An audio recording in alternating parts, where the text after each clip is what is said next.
Salam saudara yang dikasihi Tuhan. Sebelum kita merenungkan firman Tuhan, mari kita berdoa. Syukur dan terima kasih kepadamu ya Tuhan untuk kesempatan indah bagi kami untuk mendengar suara kasih-Mu.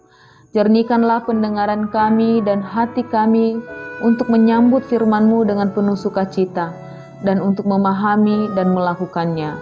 Amin. Kita akan membaca firman Tuhan dari Kejadian 12 ayat 8. Ia memasang kemahnya dengan Betel di sebelah barat dan Ai di sebelah timur. Lalu ia mendirikan di situ mezbah bagi Tuhan dan memanggil nama Tuhan. Tema renungan kita, membangun mezbah bagi Tuhan. Kita patut bersyukur kepada Tuhan. Oleh karena iman dan percaya kita kepada Tuhan Yesus, akhirnya kita juga berhak menikmati janjinya yang diberikan kepada Abraham. Dalam Galatia 3 ayat 14, Rasul Paulus katakan, Yesus Kristus telah membuat ini, supaya di dalam Dia berkat Abraham sampai kepada bangsa-bangsa lain, sehingga oleh iman kita menerima roh yang telah dijanjikannya itu.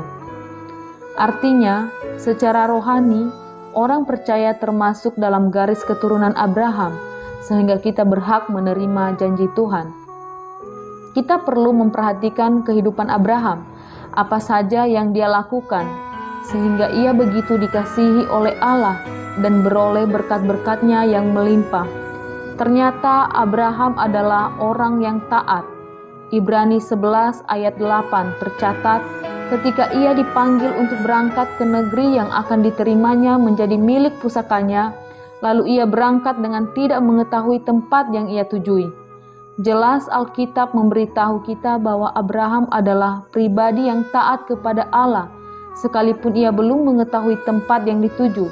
Ia belajar untuk taat dengan sepenuh hati. Ini suatu teladan iman yang luar biasa. Ini tentu berbeda jauh dengan kita pada masa kini, sebab seringkali kita melihat hasil terlebih dahulu, baru memicu kita untuk taat. Dan bukan saja hanya itu, ternyata Abraham juga dalam perjalanan meresponi panggilan Tuhan, ia senantiasa membangun mezbah bagi Tuhan. Beberapa mezbah yang dibangun Abraham adalah dekat Sikhem, Kejadian 12 ayat 4-7. Kata Sikhem berarti bahu. Artinya ia mempercayakan segenap hidupnya di atas bahu Tuhan, bergantung penuh kepada tuntunannya, tidak lagi mengandalkan kepintaran dan kekuatannya sendiri. Penulis Amsal mengingatkan, percayalah kepada Tuhan dengan segenap hatimu, dan janganlah bersandar kepada pengertianmu sendiri. Amsal 3 ayat 5. Bila kita mengangkat tangan berserah kepada Tuhan, Dia akan turun tangan menolong kita. Abraham juga mendirikan mezbah dekat Betel. Dalam Kejadian 12 ayat 8, ia memasang kemahnya dengan Betel di sebelah barat dan Ai di sebelah timur. Lalu ia mendirikan di situ mezbah bagi Tuhan dan memanggil nama Tuhan. Betel berbicara tentang kediaman Tuhan atau tempat ia bertata. Ini menunjukkan Abraham sangat menghormati Tuhan. Bapak, Ibu, Saudara yang dikasihi Tuhan, pandemi COVID-19 yang menjajah kita saat ini membatasi kita dalam banyak hal, termasuk ibadah komunal di gereja. Tapi sadarilah bahwa ini kesempatan besar yang disediakan Allah bagi kita sebagai orang yang percaya untuk membangun mezbah dalam keluarga kita masing-masing.